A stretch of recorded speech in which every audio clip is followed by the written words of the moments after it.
let's start off this week. I'm pleased to introduce the Executive Director of the Election Integrity Network. We have Sharon Bemis here with us.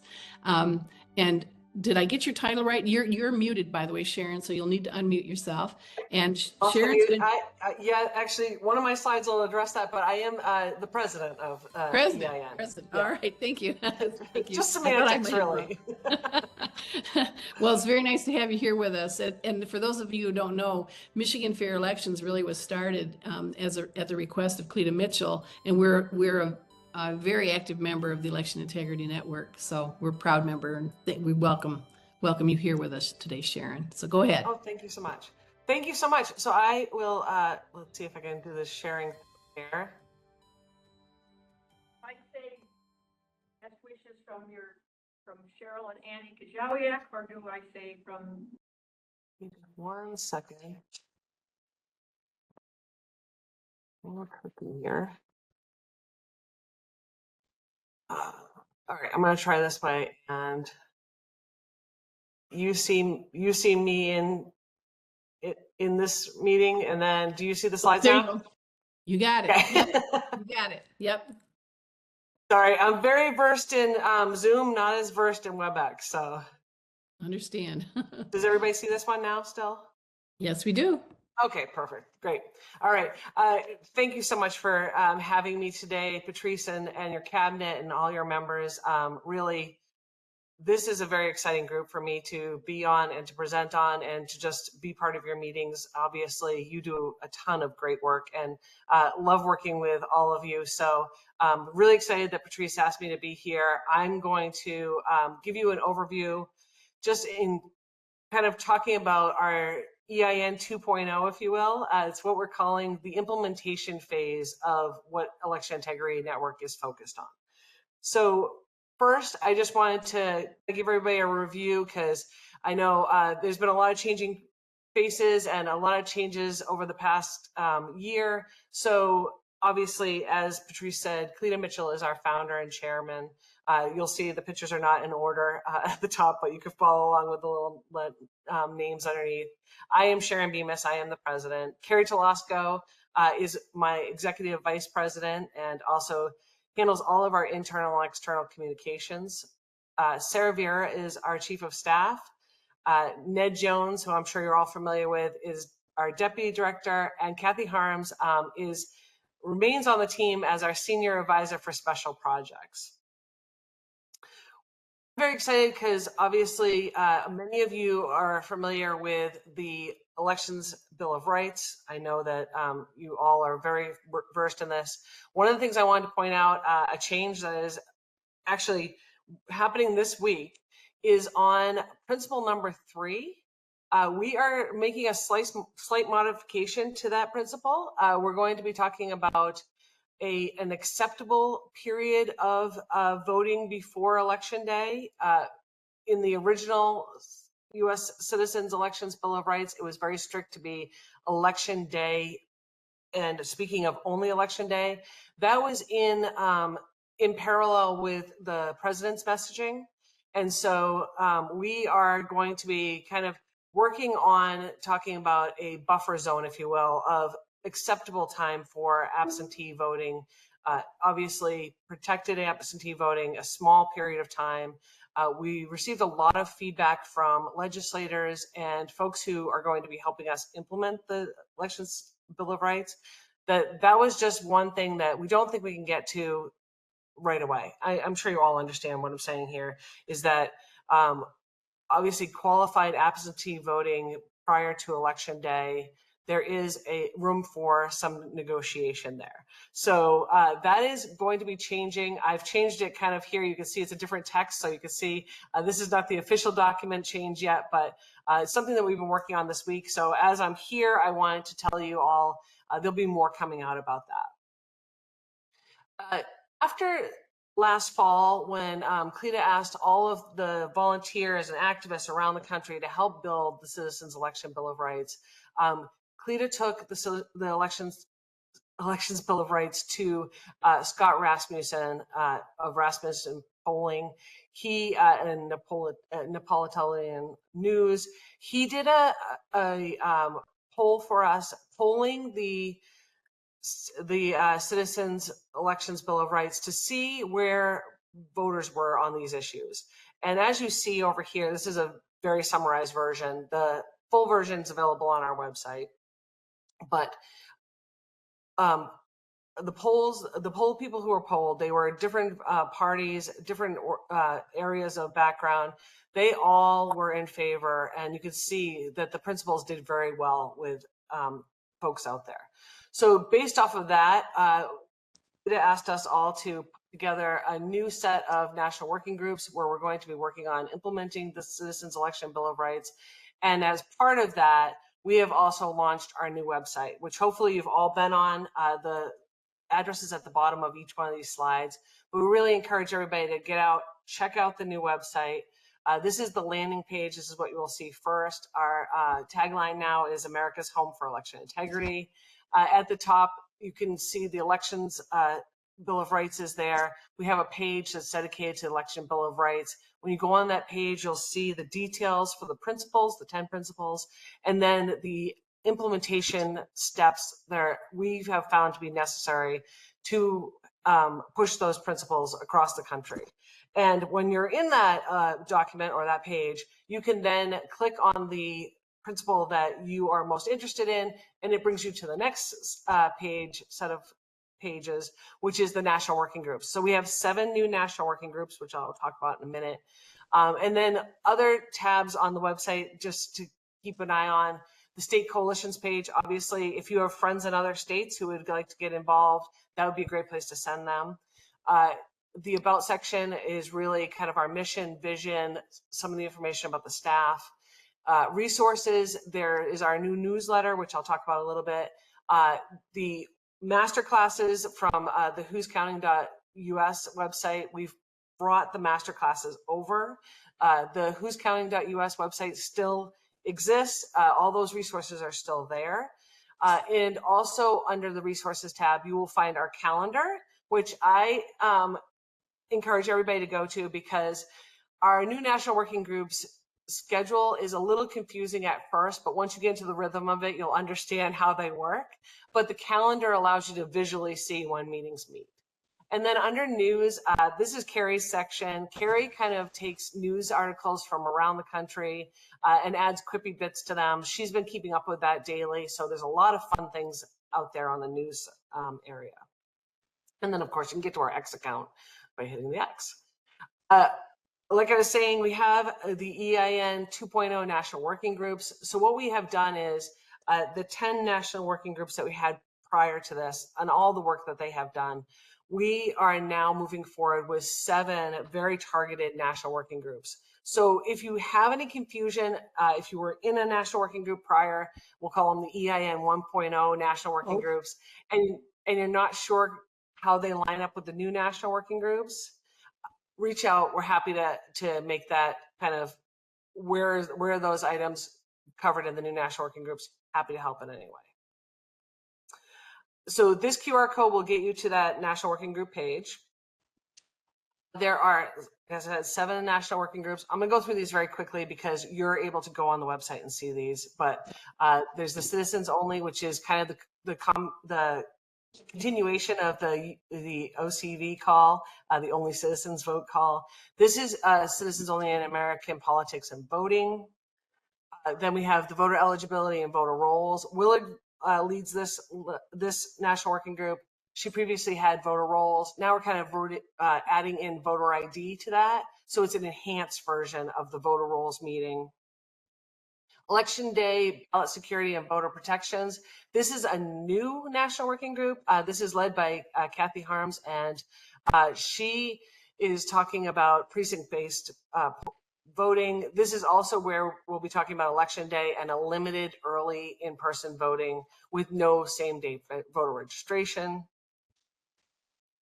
Election technology and security. This is Jim Womack's election technology national working group, and he's added on security. So just kind of enhancing those national working groups. Accuracy and transparency. This is another new national working group, but it does incorporate a lot of topics that were from previous national working groups, such as audits. This is led by Julie Adams and Heather Honey, and this is a great national working group to be part of. Protecting military voting. In the beginning of this year, Heather Honey started the UOCAVA National Working Group. This is a continuation of that, protecting military votes. I just came from that meeting. And then the last of the new national working groups is banning third-party election interference. Now, one of your favorite topics, I'm sure, is ranked choice voting. One of mine, coming from Maine. Unfortunately, ranked choice voting was tested and started here, and we have had it ever since. I know you're all fighting against it. Other topics, this is Carrie and Ned's national working group. They're also hitting on national popular vote and ERIC. And also they may touch on some of the Win Red, Act Blue issues, things like that. Newsletter is new. If you'd like to subscribe, please use this QR code or go to the website and subscribe there. That's under, I believe, resources.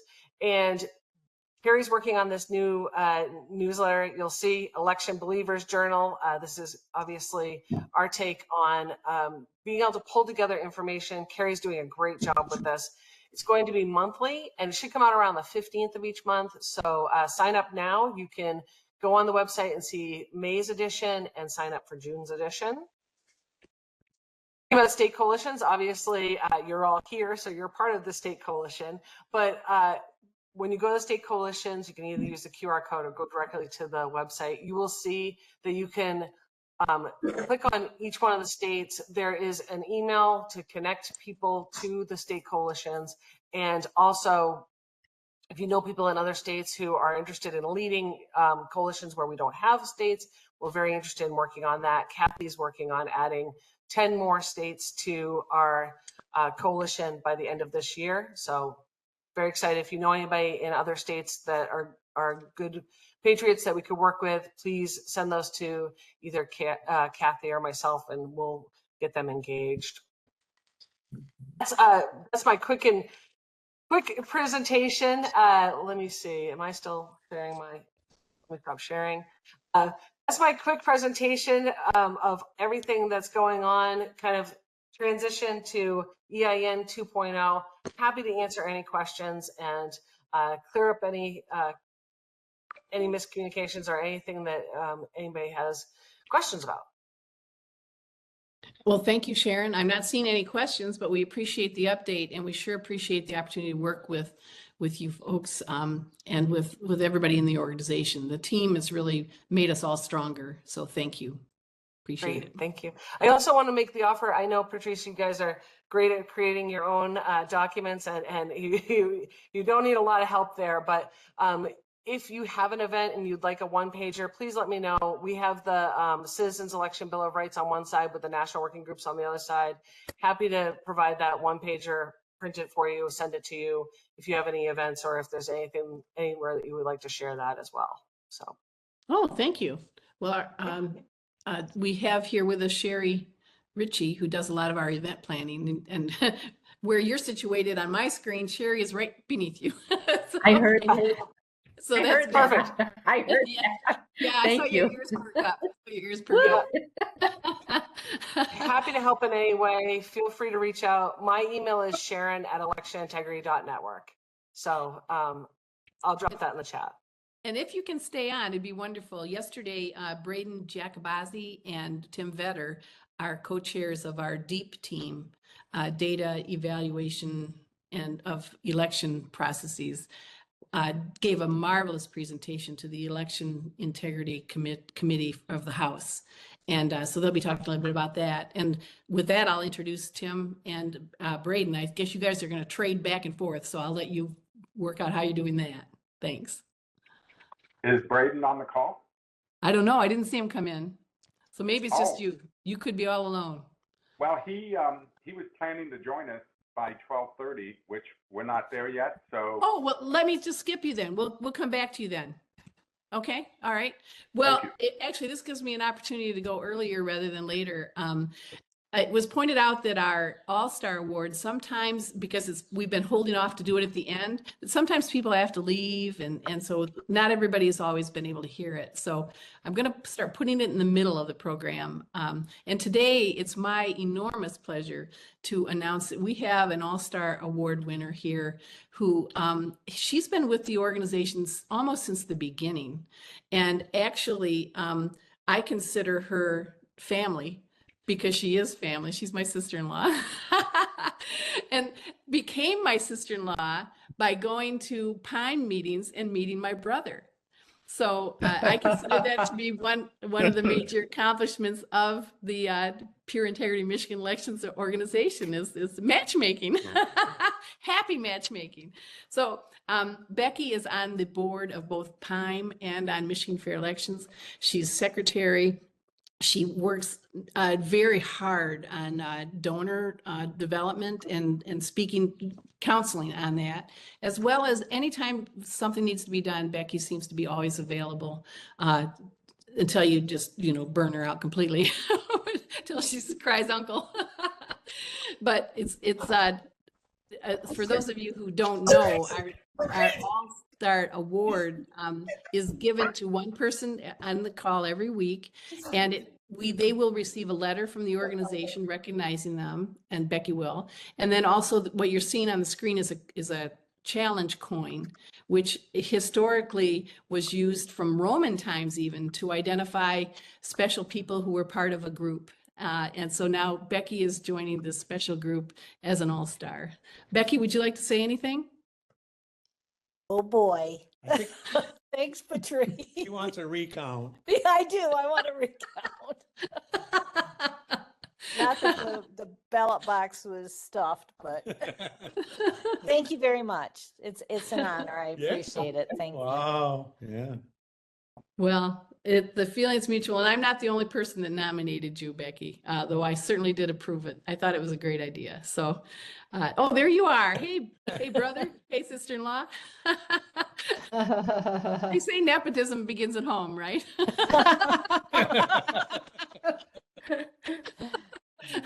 But yeah, I remember I was in a meeting and Alex and Becky were there, and then Alex left, and then a few minutes later Becky left, and somebody turned to me and said, "Do you think there's something going on between those two?" And I said, "I thought maybe." And lo and behold, it wasn't too long before they were getting married. So, so thank you. Thanks, Becky. Okay. Is Marian Sheridan on the call? I didn't check to see if she's, I think she is. Marian is here. As you know, we play a real active role in recruiting election workers. And last week, actually, Marian and Hima Colinagredi and I and Matthew Seafried met with the clerk of Detroit, and she brought in her whole team. So the room was packed with about 10 people. It was a very productive meeting. But it became evident that time is not on our side when it comes to recruiting election workers. We have to recruit them and get them on the list before Detroit hires other people. That's how they get away with only hiring 12% Republicans compared to Democrats. And if the imbalance went the other way, we would be fighting for that too, because the law says that the clerk must have parity, which means equal parts, 50-50, as nearly as possible. That's the clerk's responsibility. So I asked Marian to join us today to talk a little bit about the election inspector recruitment program. So that was a long-winded introduction for you, Marian. Sorry. Yeah, you took everything I was going to say, Patrice. Oh, no. Sorry. Just joking. No, not a problem. Yeah, so it's very interesting. So why is the parity at the polls such an important project? Well, of course, because Michigan's going to be the center of the political universe in 2026. So we need to make sure that we have eyes on the process on all ends. And this is an area where state law still backs us up. It hasn't been changed to say that you don't have to have equal numbers. So we want to take advantage of this. And I just think that, there has to be something more to the fact that we have so few Republicans in these Democrat-dominated areas. And I do think that the cities primarily do everything they can to discourage Republicans from stepping up. It was amazing, Patrice.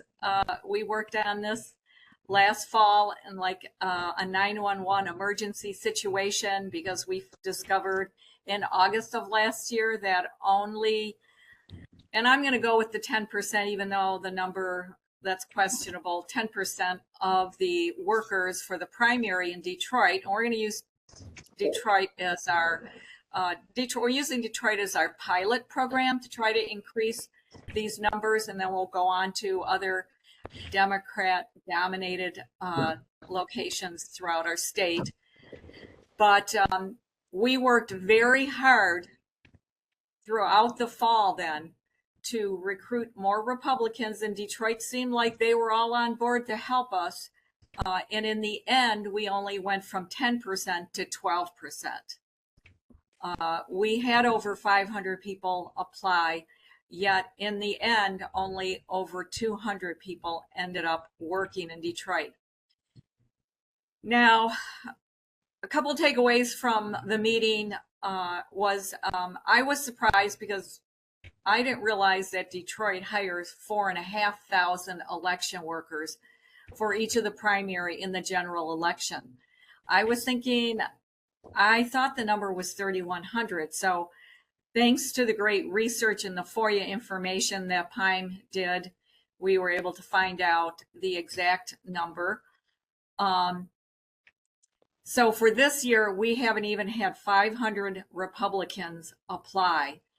And Detroit is telling us that many Republicans sign up, they even go through the training, and then when it comes to election day, they don't show up. I think that that's partly the fault of Republicans who maybe don't take their commitments so seriously. Maybe they just get cold feet because it is a big ask. But I also think that Detroit they pull an awful lot of shenanigans in order to discourage people from ending up fulfilling their commitment. An example of that would be we had quite a few Republicans go through the training last fall, and then they were called back by Detroit and said they're being switched to curbside inspectors and they need to take another training. Well, that discouraged some people. They're like, first off, I don't want to have to go through that all again. Go to Detroit, look for parking, take another training. And then there's those that felt like curbside was what was the sense of that. And it's like I would explain to them that, we need to be involved in this process because who knows if it's only Democrats that are doing curbside voting supposed to be for handicap at the precincts. How do we know they're not just going right up and handing them a voting guide that they want them to vote, the pattern they want them to vote? So that was one reason why I think it was important. And the other reason is it's like once election workers show they're dependable, show that they have worked before, Detroit is much more likely to place them in a more responsible position the next time, which kind of makes sense to me. And it's like, and they will automatically call them back for the following election. So it's our way to get our feet in the doors and to make sure that we're holding those positions. Now, do we have more work to do with Detroit? Of course. And I think, our meeting was productive.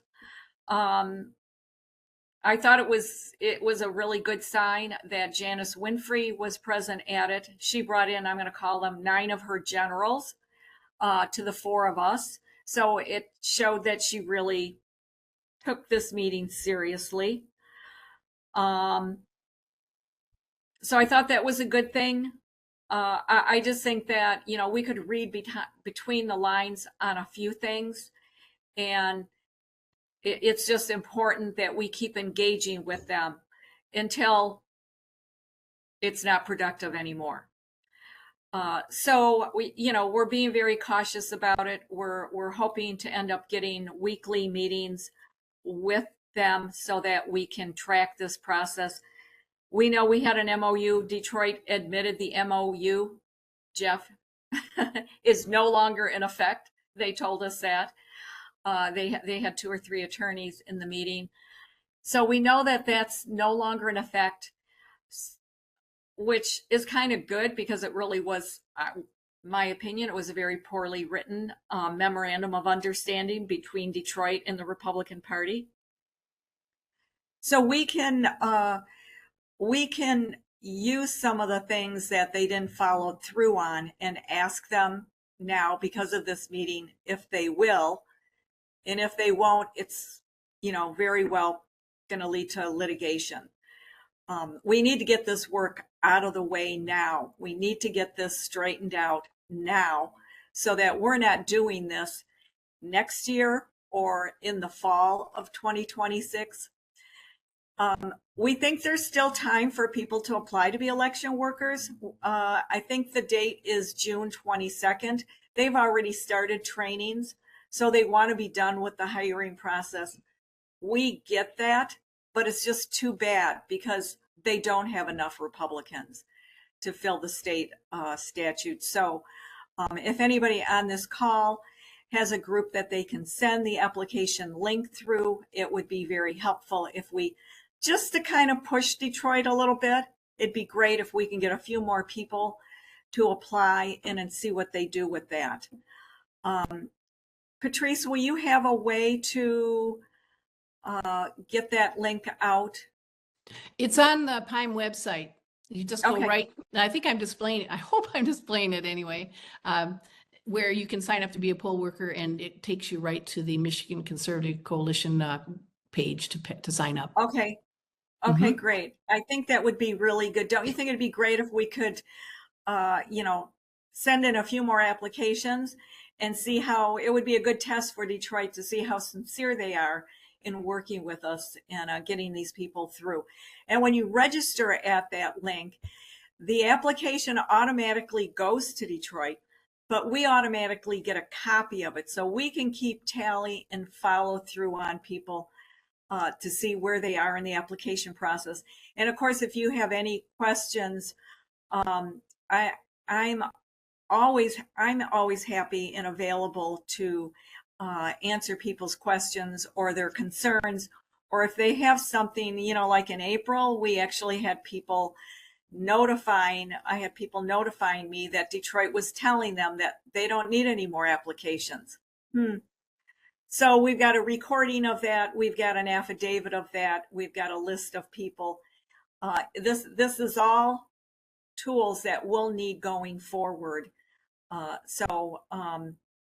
Perhaps I can put Mary, my we've got number in the chat. Yes, put your number in the chat. We've got some hands up too. Karen Solar.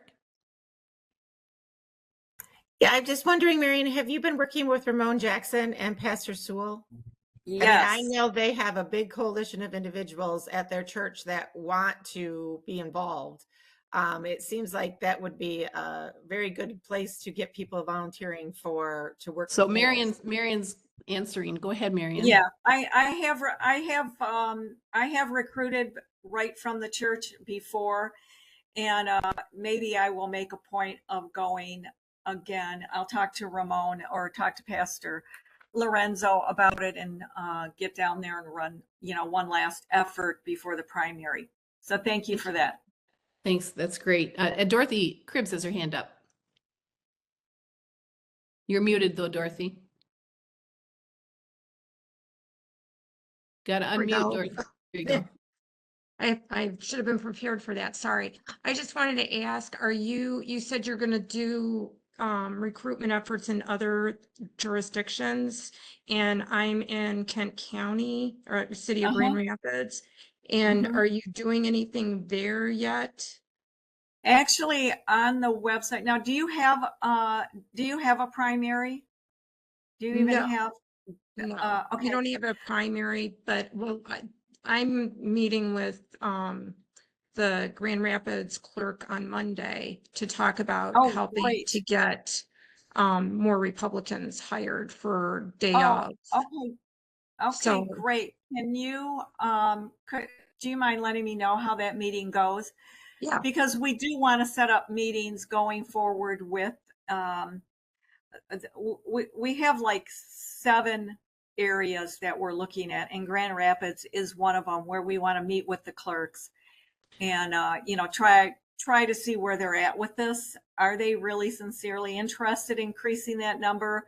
Or are they just going to, blow smoke? So if you could let me know, I'd really appreciate that.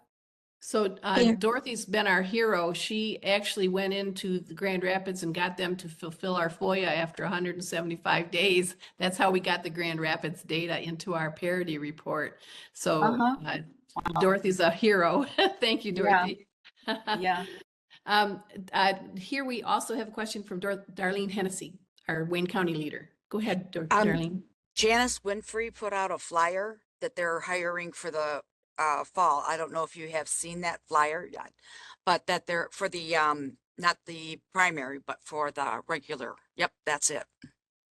Oh, I sent it to Jeff from me. okay, that's her thing. interesting. So, Yeah, because this just they came out yesterday. Oh, okay, very interesting. They kind of they kind of talk a little bit out of both sides of their mouth. It's like no, we've got, we've hired all the people, and then unbeknownst to us, they've actually hired a recruiting company to recruit election workers. And my question about that is, I'd really like to see the contract that they have with the recruiting company. Does it say, it's like you're hiring 50% of the people you hire are Republicans, 50% are Democrats? Or is it just like you're hiring election workers in Detroit, where we know, we're outnumbered 9-1. So I think that's really interesting. And, I appreciate seeing that flyer. Jeff, will you be able to send me that flyer or someone? It's on its way right now. Okay, great. Thank you. You and the Matt. Okay, thank you very much, Marian. Appreciate it. And now Okay. I haven't checked to see if Braden's in here with us. Braden, have you joined us? Is he here? Okay, good. Then I'm going to turn this over to our heroes, Braden and Tim, who are hot off the Election Integrity Committee presentation, and they did a fantastic job. So go ahead there, you two. Thanks, Patrice. Tim, do you want to go first, or should I keep it the same way we did it before? Yeah, that worked very well. Go ahead.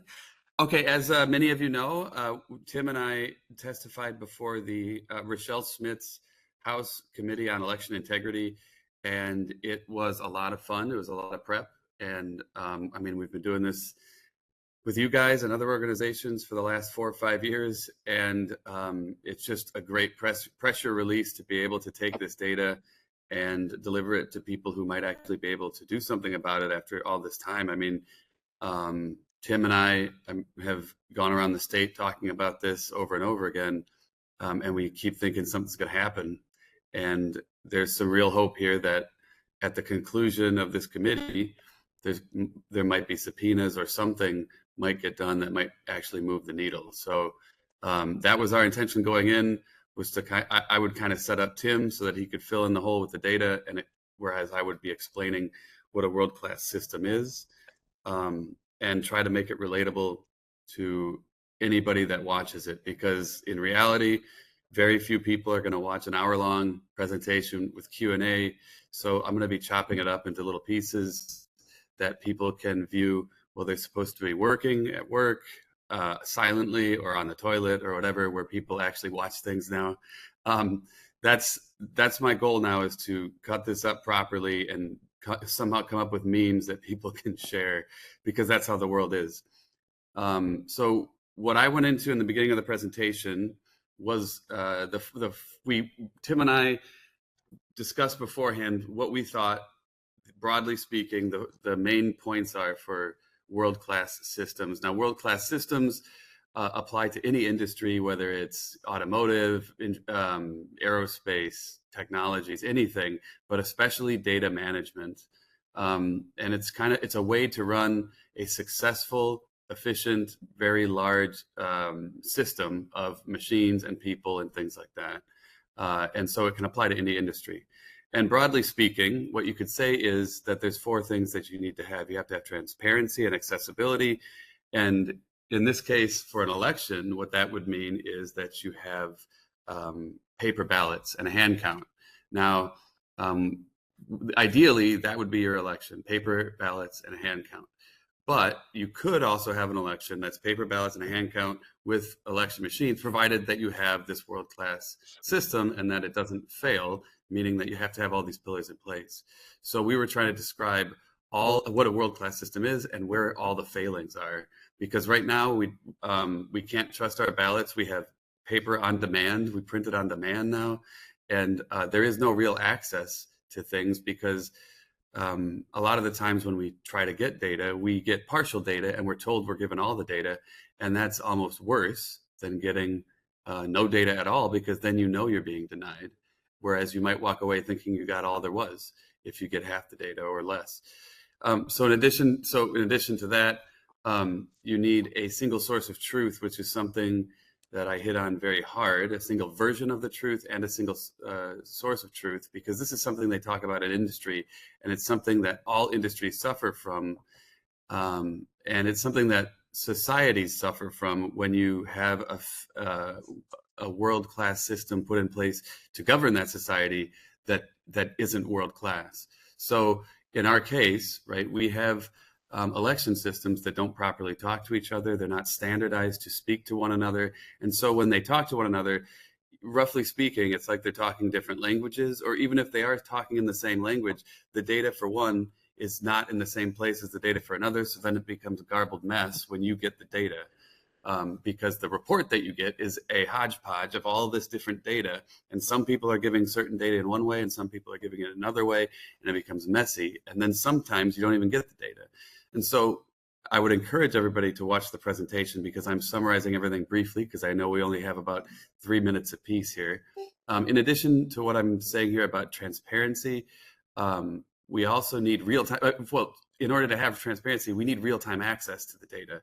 Because if I'm walking on an automotive assembly line, if I find an error and it stops the line, I'm losing millions of dollars every hour. And I can't just stand around and have to call the supplier or the vendor or whoever supplies that machine and say, hi, I want to file for a FOIA request.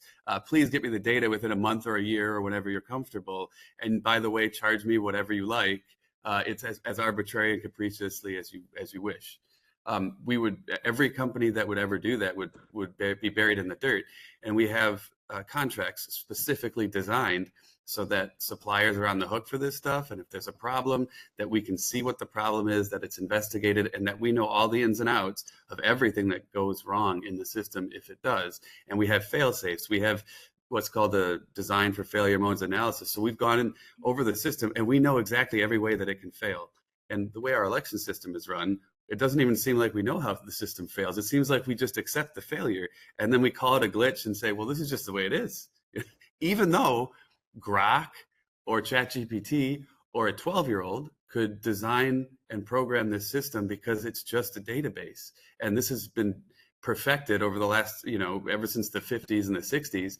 We've got databases down, these basic principles. So that's what the transparency part is. And also we need standardization, meaning that when I get a report back, or when the computers are talking to one another, between the local and the state and the county levels, they all have to be having a standardized process so that all the data is in the same place every time they talk, so nothing gets garbled and messed up along the way.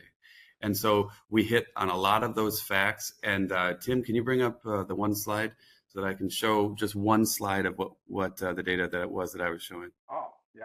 That kind of encompasses everything. That one? Mm-hmm. Right here, this one, yeah. So if you look at the top table here, and you're going to think this is so rudimentary and it's so elementary that you can't believe that we've paid millions and millions of dollars and somebody actually paid to implement this system and pays to keep it up. It's so rudimentary and basic.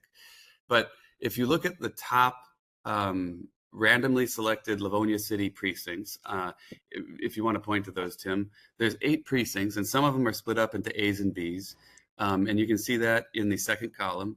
And then we took the liberty of color coding the next 3 columns. We randomly chose the Supreme Court Justice race for 2024, and you can see that Miss Bolden is in blue, whereas Mr. O'Grady is in a brown color, maybe a peach color. And then the totals are in green. Now, all of that makes sense. It's nice and tidy in a bow. It's as boring as it could be, which is exactly how you want your data. It all makes sense. But when you look below that, at the table that the Secretary of State provides on her own official website of inaccurate data that you can pull down probably to this day. Tim and I looked at it the day before the hearing just to make sure she hadn't switched it because we had sort of released the data beforehand. You see that now, even in column 2 at the basic level, they've manipulated what the data says. In the first data, you can see that they split precincts up into A's and B's and sometimes into C's and D's, depending on how it is. But here, they've entirely eliminated any kind of precinct separation. So you've lost fidelity in your data, and that may seem innocuous, but that allows you to hide any kind of mistakes or errors or fraud much more easily because now you can't pinpoint it as easily. And I'm sure that many of you understand this based on how complex the Detroit system is, where you have counting boards and all these other things that get switched every time there's an election, and you can never track who's doing what and which precincts go into which counting boards and things like that.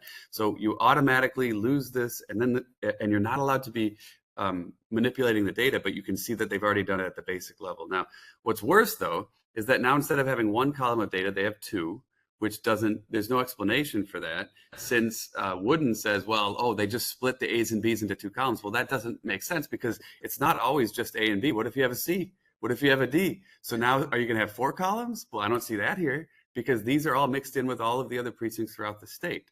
And in addition to that, now you can see that a lot of O'Grady's votes are now being attributed to Kira Bolden in pink. So you can see that the colors are mixed. And you can also see that O'Grady's votes now have the total votes mixed in with his. So now according to the Secretary of State's own website, he's getting a vastly larger number and getting double counted votes for his votes if this is really how we were counted. And in addition to that, next to those counts, you can see that he has blank spaces in the columns next to that, as do the totals. Now, what makes this devastating is that I can explain this to you and it's so obvious to you, and I could explain this to your 12-year-old or your 6-year-old and they'd understand it. The Secretary of State doesn't do that for $1 million. And if you never saw that first table that Tim and I have put up, and if these organizations like you and other organizations have paid for, nobody would even know that these were wrong. They would just trust the data. There would be no color coding showing them how jumbled up all the colors are. Nobody would understand it, and they would take it at face value. And that's what 10,000 out of 10,001 people would do, because nobody's going to go to their local clerk and ask for this. They're going to hop online and find the quickest, easiest place. Oh, the Secretary of State, that's where we'll go. So at the end of the speech, Tim, I'll give the analogy that I gave at the end of the speech, and then I'll hand it off to Tim, was that if I want to buy a nice car, at the end of the day, I'm going to buy something, I'll save up my money, I'll buy something very expensive, something beautiful, like a Jeep Rubicon, right? A symbol of America, this 4x4 Jeep, a beautiful blue color, right? And I'll order the white glove service to have them ship it to my house. Now, what if the guy shows up to my house with the key in his hand, his white glove, smiling as big and bright as possible, and he has a bag in his hand? I don't know what's in the bag, but I'm looking out and I see something that resembles my Jeep, but instead of being a bright blue color, it's got the front door and it's blue, but then the side door is black, back door is green, and then the other back door is ripped off and it has a quarter panel placed where that should be, and that door is ripped off and thrown in the yard. The engine is torn out and put in the back seat, and the trunk is thrown out and thrown in the neighbor's yard, right? So none of these things make sense. And then I'm looking at the guy with the key in his hand, he's smiling at me, and he hands me the bag and he says, here's the nuts and bolts for your car, enjoy putting it together. Congratulations on your brand new Jeep, sir. That's what we've been handed. is a discombobulated mess. It's like a Frankenstein monster that's been stitched, that we are forced to stitch together sometimes from multiple files now that the Secretary of State gives us instead of one. And it becomes like a sadistic art project instead of a scientific analytical process that we can look at the data and it all just makes sense. And so I think that really made sense to a lot of people. We got a lot of feedback on that because data isn't always an accessible thing to people because most people zone out because it's so boring. But what we have here is things that just don't go together, being slapped together haphazardly. And so, Tim, I'll leave the rest with you. Well, thank you, Braden. Please give me a second at the end. Okay, and I'm going to be real quick because I know our time is limited to get all the presenters in. So I put a link in the chat if you want to see the original presentation. I just want to sum up my portion of the presentation by saying that we just gave the tip of the iceberg. When we're trying to communicate all the data manipulation going on with the data coming from the Secretary of State, the Bureau of Elections, we know what the source data is saying when the statewide data is all corrupted, not only with the tabulator counts, but with the list of voters. We've experienced this going all the way back to early 2019. One thing that I want to show you here is I'm going to quickly talk about the June data. When we gave our presentation, we were current up to May. Well, we're coming out with the June data, and I'll tell you, we affectionately call the statewide voter rolls the gift that keeps on giving, because we already broke the news saying that all the May election data is not in the June QVS. Think about this. The last time this happened was the last election, which was unprecedented. In the November 2024 election, they failed to post the November data in December. Well, we now have in the very next election the same problem again. They're starting a trend where they're failing to publish the vote count. Now, we're waiting to see, and we're going to publish what the official word is, why they didn't publish any of the vote history records, but that's shocking in itself. So I'm going to wrap up by just saying, we're not done publishing content from the June data. We already know of many other very serious issues, which is going to be forthcoming soon. The DEEP team is peer reviewing, because this information is so mind-blowing, so shocking, that we got to make sure that there's more than a couple heads looking at this, and we're going to come out with some pretty important content that should be, let me just sum it up by saying, unfortunately, and this is not a good thing for Michigan, we put out articles of impeachment against our Secretary of State, but what's coming out now is a lot of the data to support this as well. It's really humbling for the DEEP team and all the individuals who have been identifying a lot of these issues to see stuff come together the way it has. So what we're going to do is we're going to just take a few Q&A, and Patrice, you let us know when our time limit is up. Sure, go ahead. Are there questions? Patrice, I'm going to put a link. Before we take Q&A, I just put a link in the chat, and I want to explain the need for us to get the information out there. Now, I made a post on X for our D9 and DEEP team, and it's got about 45,000 hits on it. And that sounds good, right? But that's about 0.4% of the Michigan population. And so we really need people to share this and get this link out, because if there's no pressure put on and people and our representatives can't see that this has like 100,000, a million hits, there's no way that they're going to even care about what we've done. From what I've seen over the last 4 years, the pressure comes from the public. And if, in my opinion, if we don't get like a 10% of Michigan at least to view this, and it's very obvious to these people that they can all see it in one place and say, oh, wow, 1 million people saw this. people do care about this, and we're getting comments all over the place. I don't think we're going to move the needle as much as we want to, and as much as Tim and I, everything's correct. We've been through this before, and nothing ever changes a lot of the times because we think Tim and I walk away, wow, everybody pats us on the back, but that's like the 10 people in the room that already agreed with us, right? So it would be very Braden, helpful speak for yourself. if you guys. Braden, speak for yourself because I walked away saying I didn't hang myself. That's what I thought. Well, I put the link in the chat to the X post, and I'm hoping that you guys will share it far and wide, and then retweet it, but also copy the link and paste it into Dana Nessel tweets and paste it onto Secretary of State Benson and onto all the pages of the legislatures whenever they tweet anything. We need to be guerrilla about this because we don't control the media. The media doesn't seem to cover this. When I talk to people, they don't even know the testimony happened. They don't even know that articles of impeachment were filed, things like that. So I just want to put out that major plea to you guys. So thank you very much. All right, thank you. Thank you very much. And the way word gets spread is by coming to meetings like this and doing the work, finding what's true, getting the data, building a story that explains the data, which is exactly what the Deep Team is doing. So we're very proud of you. So thank you. You did a great job before the hearing and you fielded questions very well. And I know you're probably scared of them coming after you. So you did a great job. All right, next up, we have Isaac Hampshire.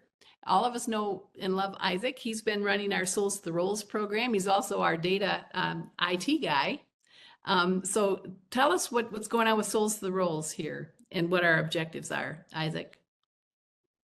All right, so moving forwards with Souls to the Rolls, in the long term, our goal is to close essentially every single loophole that has been used to potentially create fraudulent registrations and votes over time over these past many elections. So ever since 2020, we've observed more and more holes within the election system, more and more opportunities for basically anyone who wants to inject potentially false registrations. And what we've seen is that it's very easy to create data violations, but it's very difficult to correct these data violations. So I'm going to go ahead and share a PowerPoint real quick. Hopefully it is showing. Okay, good. It's kind of briefly going over a number of these loopholes that we've seen over the years and what we've done to correct it. I just want to verify, are people seeing my full screen presentation? Yes. Okay, good. Mm-hmm. Looks good. All right then.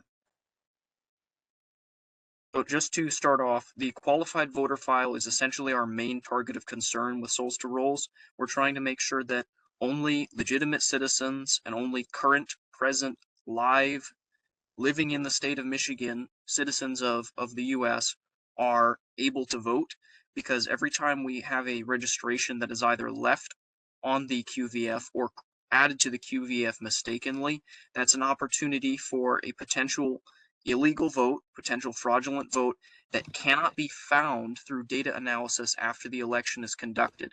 If the voter rolls are bloated, then you can't easily see that too many votes have been counted or the votes have been miscounted after an election because the numbers just don't line up anymore. So what we've found is that the QVF, unfortunately, has more registrations than the number of voting age persons in most counties within our state. So we already know that there are too many in most of the counties. Unfortunately, this has not been seen as a significant enough problem by the Secretary of State to engage in voter roll cleanup. So that is the primary job of Souls to Rolls, is that we engage in voter roll cleanup. It's fairly difficult work because at every turn, they are looking for excuses to limit the amount of information that we receive via FOIA that would assist us within the job of cleaning up these registrations. Additionally, removing these registrations turns out to be very difficult because all we can legally do as citizens is ask our clerks to challenge registrations. And once a registration is challenged, that registration is not able to vote yet until that challenge is resolved, but it also can't be removed from the QVF for 2 federal election cycles. Basically, the QVF does not accurately represent the current set of voters, and this is a problem. Now, the BOE, the Bureau of Elections that works directly under the Secretary of State, essentially is not able to be held accountable. It's very simple. The BOE answers to the Secretary of State. However, as we've observed in recent times, in recent communication, the Secretary of State cannot get clear answers from the BOE. So even if the Secretary of State is interested in calling the BOE's work into question, BOE does not necessarily give satisfactory answers even to their boss. This means that the BOE is essentially free to behave in a rogue manner if they choose, because they're not accountable to anyone. In the past, we've found that absentee ballots have been shipped, mailed and shipped to challenged registrations without the local clerks knowing. For context, these are machines that are housed within county buildings, and the settings on these machines were changed without the clerk knowledge. This is very strange, and it wasn't done by the clerks because obviously the clerks weren't aware of it, and it was too widespread of an issue to be localized to one county, so it very likely must have come from some kind of state leadership. And of course, the state leaders that have access to these machines are more than likely the BOE. Another issue that is relevant to bring up here is the ballot proposal loophole. I'm going to skip through this one real quick, but basically ballot proposals that change election law, we believe at MFEI that this is a usurpation of the legislation's right to determine the time and manner of elections. In the past, 2022-2, that proposal changed the way that audits are performed in elections. And in the future, we are expecting a ranked choice voting proposal to attempt to change the way that votes are counted and winners determined in elections, all without any acknowledgement or consent from the legislature. Now, the biggest issue, and this is the one I'm going to talk the most on, is election worker parity, because this is essentially the #1 key to fair elections.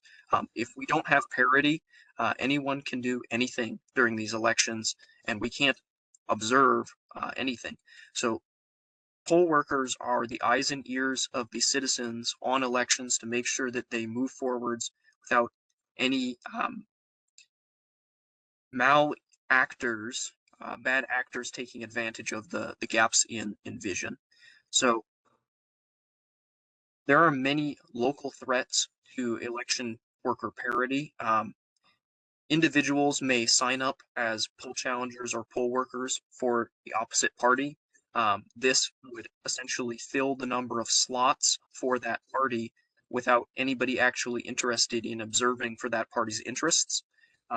We've heard of diverting poll workers off-site for example, curbside.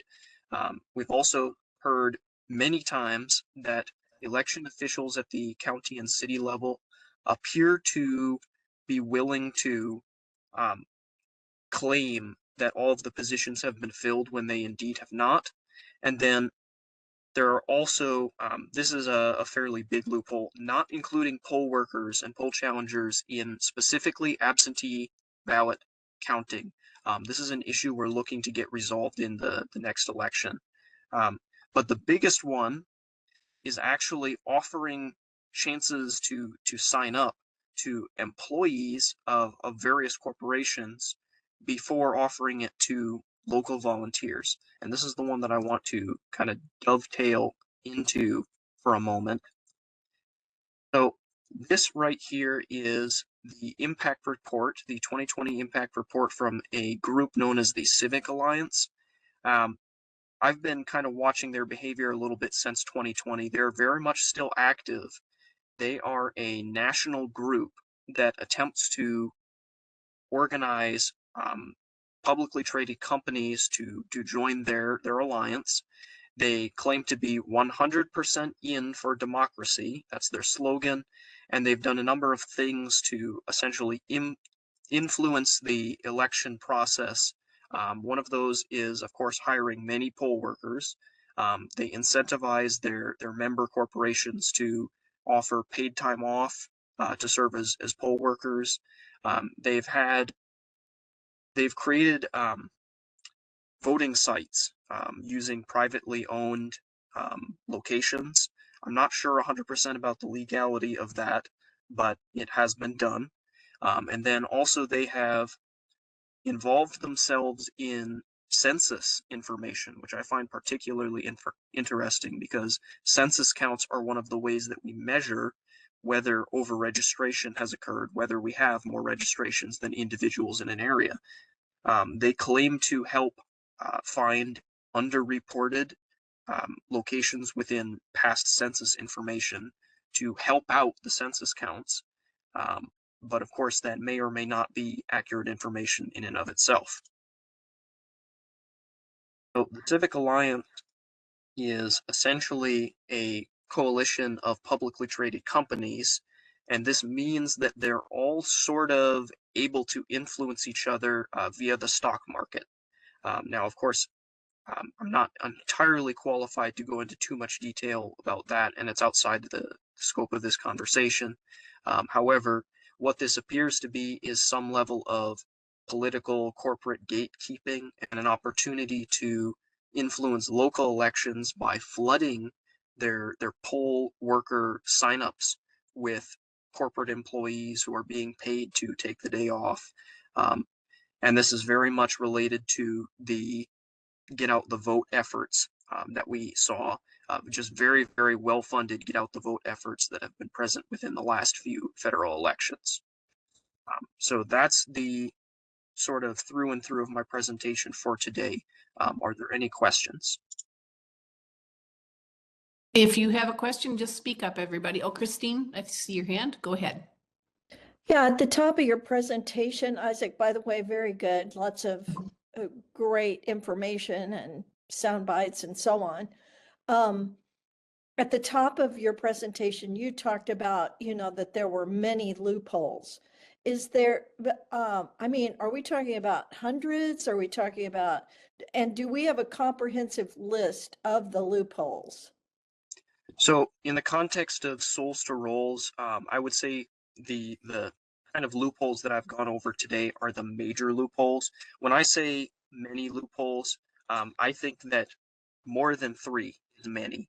But when it comes to souls to rolls in particular, we are specifically looking at the qualified voter file, the way that registrations are added and removed from that.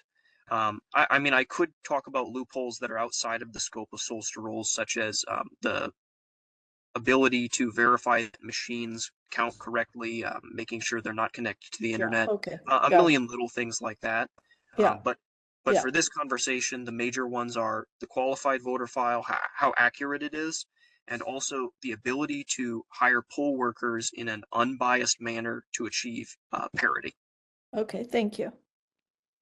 I have a question for you. Does Michigan have restrictions on funding and financing being applied to elections?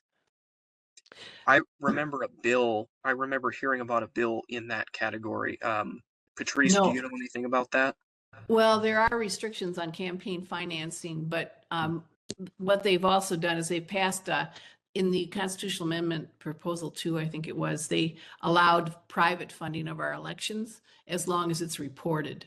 So that's a real problem. We shouldn't have Genghis Khan financing our elections for us. Thanks very much. Even if we say it's Genghis Khan. Yeah, So, but basically what you're dealing with is outside influence in a Michigan election. yes, And absolutely. there's nothing prohibiting it. No. You're not supposed to, it is against the law for foreign monies to come into the country and support candidates. However, there's no restriction on foreign monies coming into the country and supporting things like ballot initiatives, to my knowledge.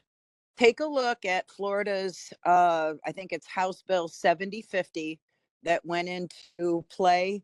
It does put a rein on these national groups that are coming into Florida and influencing the elections, especially when you've already got a problem with the fact that these entities exist and they're messing with the disparity or your already existing policy on having the same number of poll workers from each party.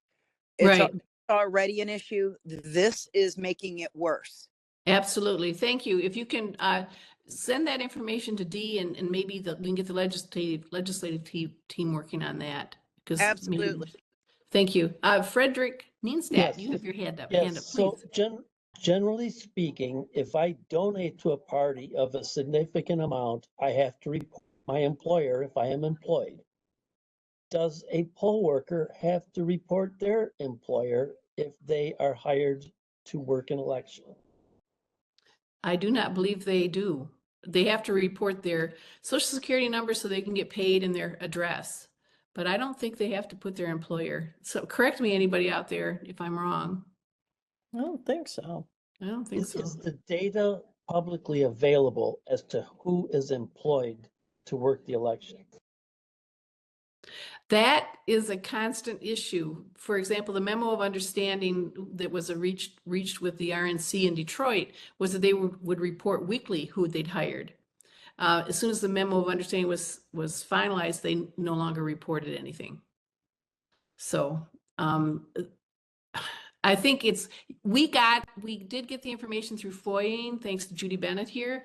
But it took, in some cases, it came immediately. In other cases, like Grand Rapids, it came in 175 days, and Detroit took 115 days, and I think Ann Arbor City took 86 days or 52 days. So sometimes there's a lot of foot dragging. Thank you. Thank you. All right. Thanks, everybody. Thanks for coming, and thanks for running a little bit late with us here. And great job, everybody who spoke today. Thanks a lot. Let me know if you have things you'd like to have put on the agenda for next week. Always appreciate your coming. Thanks.